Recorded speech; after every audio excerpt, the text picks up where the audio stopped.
സംസ്ഥാന കോൺഗ്രസിലെ പുനഃസംഘടന വൈകാൻ സാധ്യത. ഹൈക്കമാൻഡുമായുള്ള കൂടിക്കാഴ്ചയ്ക്കായി KPCC അധ്യക്ഷനും വർക്കിംഗ് പ്രസിഡന്റുമാരും നാളെ ഡൽഹിയിൽ പോകുന്നുണ്ട്. എന്നിരുന്നാലും പുനഃസംഘടനയിൽ തീരുമാനമുണ്ടാക്കാൻ സാധ്യതയില്ല. സംസ്ഥാനത്തെ ചർച്ചകൾ പൂർത്തിയാകാത്തത് കൊണ്ടാണ് പുനഃസംഘടന വൈകുന്നത്. 24 പ്രൈം ടൈം ബ്രേക്കിംഗ്.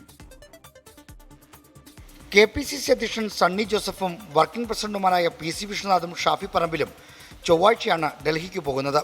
മണ്ഡലത്തിലെ പരിപാടി മൂലം വർക്കിംഗ് പ്രസിഡന്റ് AP അനിൽകുമാർ യാത്ര ഒഴിവാക്കി. KPCC ജനറൽ സെക്രട്ടറി തലത്തിലും DCC തലത്തിലും അഴിച്ചുപണി നിശ്ചയിക്കുന്നതിന് വേണ്ടിയാണ് യാത്രയെന്നാണ് പ്രചരിക്കുന്ന അഭ്യൂഹം. എന്നാൽ KPCC നേതൃത്വത്തിന്റെ ഡൽഹി ചർച്ചയിൽ പുനഃസംഘടന സംബന്ധിച്ച് തീരുമാനമുണ്ടായേക്കില്ല. തദ്ദേശ ഭരണ തെരഞ്ഞെടുപ്പിന്റെ ഒരുക്കങ്ങൾ സംബന്ധിച്ച് ഹൈക്കമാൻഡ് നിർദ്ദേശങ്ങൾ അറിയുന്നതിനാണ് യാത്ര. പുനഃസംഘടന സംബന്ധിച്ച് സംസ്ഥാനത്ത് സമവായം ഉണ്ടായിട്ടില്ലാത്തതിനാൽ തീരുമാനം വൈകും.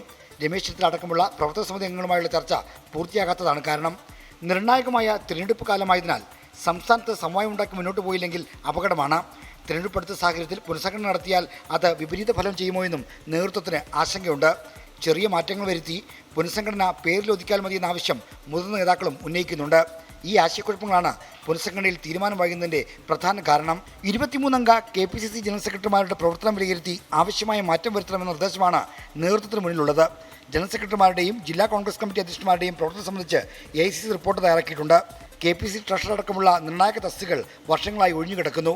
KPCC സെക്രട്ടറിമാരും നിലവിലില്ല. ഇതിനെല്ലാം പരിഹാരം പുനഃസംഘടനയാണ്. ആ പുനഃസംഘടനയാണ് ഇങ്ങനെ അനന്തമായി നീളുന്നത്. 24 തിരുവനന്തപുരം.